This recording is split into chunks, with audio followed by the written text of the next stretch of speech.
Hey folks, fellow shooters and curious onlookers. Some of the most iconic firearms steeped in history, wrapped in controversy, and loaded with raw capability were once pulled from the shelves by aggressive legislation. They disappeared from the market for years, but now they're back. And they're not just back quietly, they're breaking sales records and shaking up the gun world. In today's video, we're looking at the dramatic return of 5 legendary guns that refuse to fade away.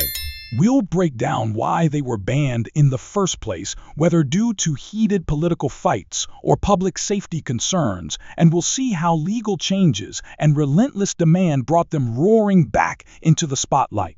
We'll count down our top 5 picks, dig into their unique histories, standout features, and why they're selling like wildfire.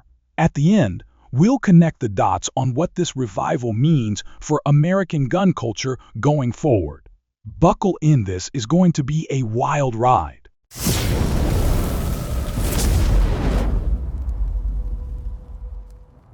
The AR-15 platform. Nicknamed America's rifle, the AR-15 traces its roots back to the 1950s, when Eugene Stoner built it for Armalite as a lightweight, modern infantry weapon. Civilian versions took off in the 1980s thanks to its unmatched modularity. Owners could swap stocks, triggers, optics, and barrels with ease. But in 1994, the federal assault weapons ban slammed the brakes on its growth. The law targeted rifles with cosmetic assault weapon, features pistol grips, flash hiders, and magazines holding more than 10 rounds, all signature traits of the AR-15.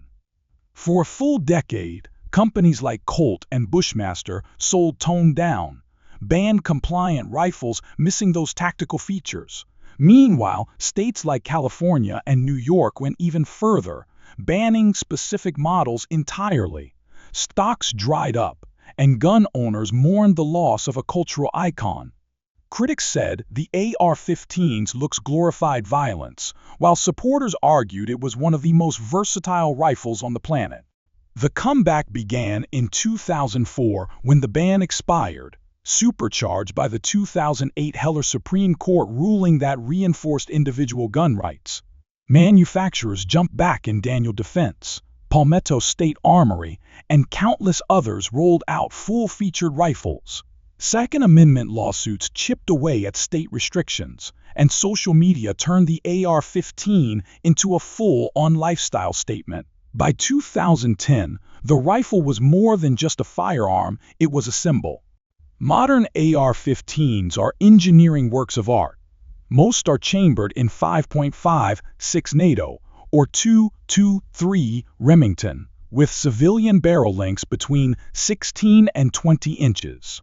An unloaded rifle weighs about 6.5 pounds and comes standard with rails for optics, lights, and foregrips. 30-round magazines are once again standard fare. Features like ambidextrous controls, adjustable gas systems, and free-float barrels push accuracy and reliability to new heights. Effective range is about 600 yards, making it useful for hunting, target shooting, and home defense. By 2024, the AR-15 absolutely ruled the rifle market, with over 2 million units sold in the United States alone. Hunters love it for varmint control, competitors rely on it for speed and accuracy, and defensive shooters trust it to protect their homes. Whether you see it as a tool or a symbol, there's no denying the AR-15 has cemented its place in firearms history. The Beretta 92FS. The Beretta 92FS, chambered in 9mm, earned its stripes as the U.S. military's M9 sidearm back in 1985, replacing the old warhorse Colt 1911. Known for its Italian precision, smooth trigger pull, and generous magazine capacity, it quickly won over civilian shooters. But the 1994 assault weapons ban limited pistol magazines to 10 rounds, a hard hit for the 92FS, which normally came with 15-round mags. This gave compact revolvers and smaller pistols an edge in the concealed carry market. Some states, like Massachusetts, kept the restrictions alive even after the federal ban ended, frustrating owners who valued the Beretta's firepower. When the ban sunset in 2004, Beretta wasted no time bringing back the 15-round magazines. The pistol gained fresh momentum thanks to the concealed carry boom and appearances in blockbuster movies like Lethal Weapon and Die Hard. By 2015, updated models with accessory rails were hitting the market, appealing to a new generation of shooters. Law enforcement contracts helped restore the 92FS's prestige, showing it was still a trusted duty weapon. The 92FS runs a 4.9-inch barrel, weighs just over 33 ounces unloaded, and features a double-action, single-action trigger system. Its open slide design cuts down on malfunctions, and its mild recoil makes it an easy shooter for newcomers. Standard 15-round mags and optional 17-rounders give plenty of capacity, while ambidextrous safeties and a decocker make it user-friendly for both right and left-handed shooters. Modern models with rails can take lights and lasers, broadening its tactical uses. By 2024, Beretta reported a 25% jump in sales, with more than 600,000 92F pistols sold worldwide. Its mix of military heritage, Hollywood appeal, and real-world reliability has cemented it as one of the most respected handguns ever built. It's proof that even after a ban, a true classic can make a roaring comeback. The Ruger Mini 14. Introduced in the year 1973, the Ruger Mini 14 quickly became a favorite among ranchers and a reliable workhorse for law enforcement. Chambered in 5.56 NATO, its compact size, Garand-style action, and traditional wooden stock gave it a classic profile while delivering power on par with many military carbines. By the 1980s, more tactical versions emerged, such as the folding stock GB variant, catching the eye of shooters seeking a more modern configuration. That momentum came to a halt with the 1994 federal assault weapons ban, which prohibited higher capacity magazines and features like folding stocks. Ruger scaled production back to 5-round-only models to comply, frustrating longtime fans. Some states, including Connecticut, imposed permanent restrictions on tactical configurations, and the Mini 14 found itself overshadowed by unrestricted handguns and competing rifles. Many enthusiasts on gun forums lamented its fall from grace, arguing the ban unfairly targeted its appearance rather than its function. The tide shifted in 2004 when the federal ban expired.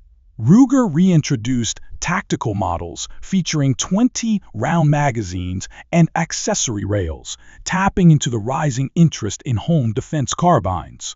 Over the following decade, court victories chipped away at certain state restrictions, and the rifle's reputation for reliability won back both rural users and law enforcement. By 2020, the Mini 14 was back in the spotlight thanks to social media, where it was featured in everything from ranch work demonstrations to advanced shooting drills. Weighing roughly 7 pounds with an 18.5-inch barrel, the Mini 14 offers excellent balance. Its Garand-inspired action delivers smooth cycling, while modern versions include synthetic stocks, adjustable sights, and rails for optics or weapon lights. Available in 5.56 NATO or 2.23 Remington, it remains effective out to 300 yards, perfect for varmint control or defensive roles. Stainless steel variants resist corrosion, making them ideal for harsh climates, and their simplified mechanism means easier maintenance than many AR pattern rifles. In 2023, Ruger reported a 20% sales jump, surpassing 150,000 units sold, from ranchers praising its toughness to competitive shooters and preppers showcasing its capabilities online. The Mini 14 has reclaimed its place as a dependable, all-around carbine that thrives in both traditional and tactical settings. The Glock 17. When Austrian engineer Gaston Glock unveiled the Glock 17 in the early 1980s, it changed the handgun market forever.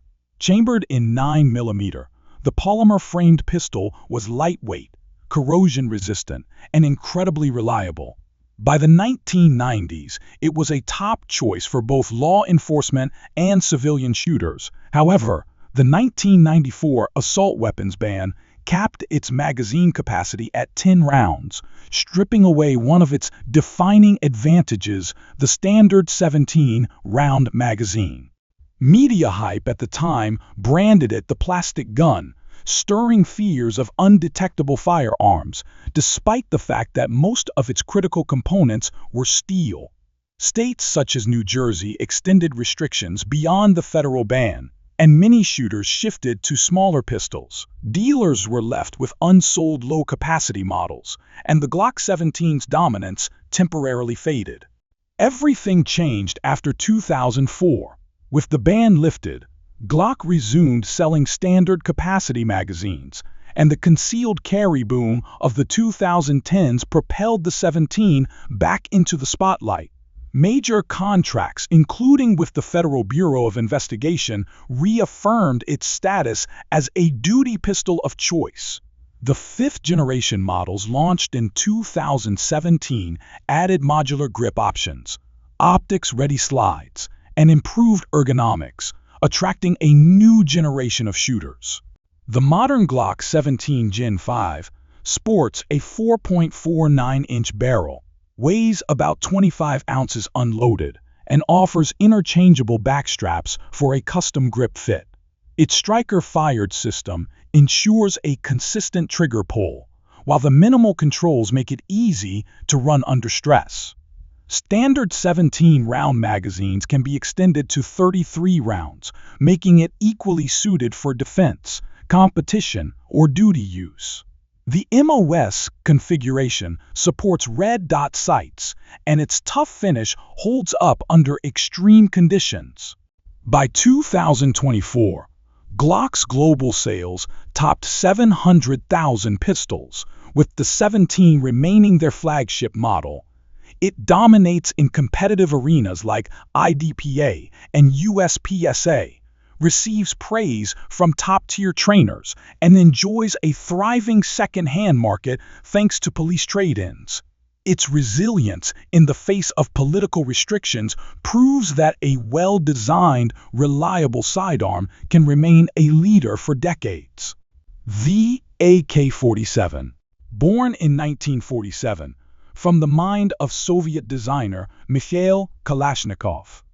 The AK-47, chambered in 7.6, 2x39mm, became a worldwide icon. In the United States, civilian imports such as the Romanian Wazir 10 surged in popularity during the 1980s thanks to their durability and modest cost. But by 1989, certain imports were restricted, and the 1994 assault weapons ban struck another blow, limiting magazine capacity and banning military-style features like pistol grips and bayonet lugs. Compliant civilian models with fixed stocks and 10-round magazines lacked the charm and capability of the originals, and prices for pre-ban rifles skyrocketed in the collector market. The AK became a flashpoint in the gun rights debate. Critics linked it to criminal misuse, while supporters pointed out that the ban targeted aesthetics over actual function. The ban's expiration in 2004 sparked a renaissance. Companies like Century Arms reintroduced feature-rich AK variants while navigating ongoing import restrictions. By the mid-2010s, AK pattern rifles enjoyed a surge in competitive shooting, survivalist culture, and custom builds. Imports from Romania, Serbia, and other nations, combined with American-made receivers and barrels, ensured a steady supply for enthusiasts. Social media platforms became showcases for exotic builds, range tests, and historical discussions, further cementing the AK's cult following.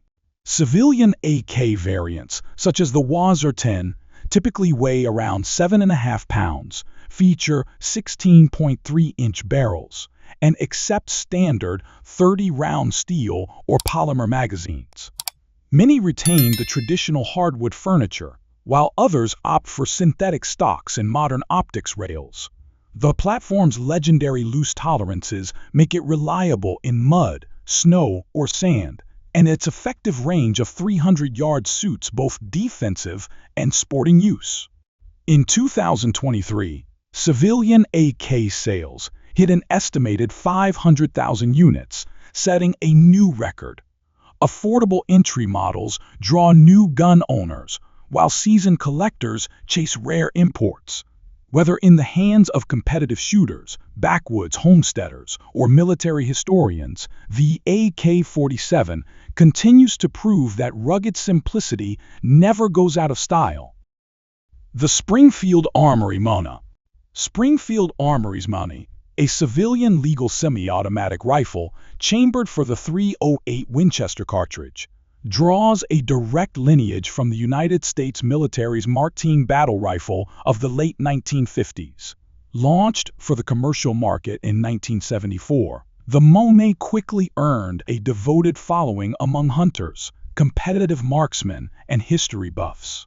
Its 20-round detachable magazines and tactical variants, such as the compact Mona Scout, were swept up in the crosshairs of the 1994 federal assault weapons ban, which legally categorized them as assault weapons. Certain states, including New Jersey, went even further, enforcing tighter restrictions on magazine capacity and specific features. These laws sharply curtailed sales, sending many shooters toward compliant, less capable alternatives. When the ban sunset in 2004, a wave of renewed enthusiasm, fueled by strong NRA lobbying and court victories reaffirming Second Amendment protections, brought the Mona roaring back. Springfield Armory restored full-capacity configurations and expanded the lineup with modernized variants like the SOCOM 16, appealing to both long-range enthusiasts and fans of historically significant firearms. The standard Mona carries a 22-inch barrel, while the SOCOM model trims that down to 16 1/4 inches for improved maneuverability. Weighing roughly 9 1/3 pounds, this rifle operates on a proven gas system and comes dressed in either traditional walnut or durable synthetic furniture. Adjustable peep sights come standard, with optional rail systems for optics. Chambered in .308 Winchester, it offers serious stopping power for game hunting and precision accuracy for match shooting. By 2024, Springfield Armory reported a 30% sales surge, with more than 150,000 rifles sold according to industry tracking. Social media is packed with shooters praising its precision in civilian marksmanship program events, while hunting publications spotlight its adaptability in the field. The Mona's remarkable comeback is a blend of heritage, performance, and modern relevance, an enduring choice for those who demand both history and capability. The Smith & Wesson Model 29. Smith & Wesson's Model 29, chambered in the mighty .44 Magnum, debuted in 1955 and quickly became a symbol of raw revolver power. Its cultural status skyrocketed in 1971 when Clint Eastwood's Dirty Harry put it front and center, forever linking the gun to uncompromising stopping power. Hunters and collectors loved it, but the political climate of the 1990s brought heavy turbulence. Certain cities, such as Chicago, imposed restrictions on sales of high-caliber handguns, while the 1994 Brady Bill layered in mandatory background checks and waiting periods. These factors, combined with a marketplace leaning toward high-capacity, semi-automatic pistols, pushed the Model 29 into a slump. The revival began in the early 2000s as concealed carry laws broadened, and a wave of revolver nostalgia swept through the shooting community. Smith & Wesson seized the moment, reissuing the classic 6.5-inch configuration and introducing shorter, 4-inch carry-friendly models. By offering both blued and stainless finishes, pairing them with premium hardwood grips, and keeping the double-action, single-action trigger intact, they preserved the revolver's unmistakable character. The .44 Magnum chambering delivers serious energy, making it suitable for bare defense and handgun hunting alike, while adjustable sights allow for precision despite the heavy recoil. In 2024, the Model 29 saw a 22% jump in sales, with approximately 100,000 units moving into the hands of buyers. Social media channels brim with collectors showing off engraved and custom-tuned examples, while shooting influencers spotlight its sheer power and visceral recoil experience. Its resurgence is proof positive that a well-designed wheelgun, especially one with Hollywood pedigree, can thrive even in a semi-auto-dominated world. Final thoughts. Both the Monet and the Model 29 tell the same story. A firearm can weather legal storms, market trends, and decades of changing tastes if it offers something timeless. These are not just guns, they're symbols of persistence, engineering excellence, and a culture that refuses to let government restrictions write the last chapter. Laws shift, politics ebb and flow, but the draw of a rifle that bridges the gap between history and precision, or a revolver that can stop a charging bear, remains as strong as ever. So let's hear it. Have either of these found a place in your safe? Share your stories and experiences down in the comments. And if you want more deep dives into the legends, survivors, and comeback stories of the gun world, hit that subscribe button and stay tuned. These firearms didn't just survive the bans, they came back swinging,